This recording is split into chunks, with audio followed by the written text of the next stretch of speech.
धूम पे काट रहे और क्या हुआ वो इसको देखो उसको देखो वो सही एक्टर है कि धूम पे काट देगा फुल एक्टिंग कर रही हो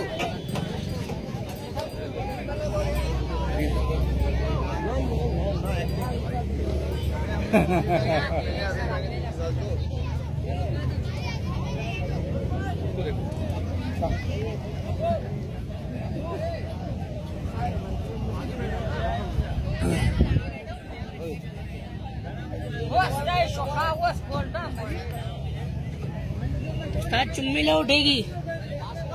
माइकल गई है पागल हुए गई है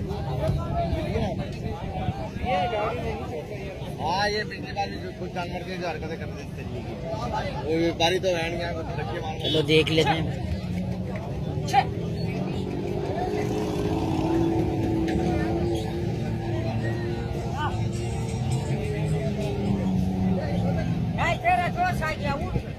तेरा दोस्त आ गया हूँ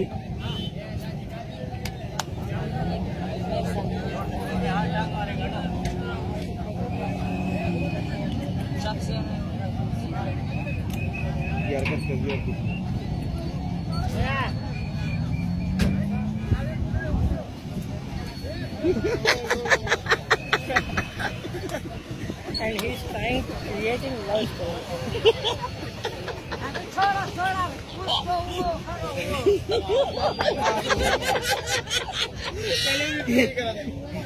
ये मजबूर बंदा है, इसको वीडियो के साथ ले जाना पड़ेगा इंटरव्यू के लिए।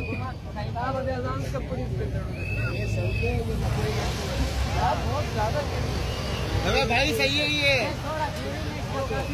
चलाने में भी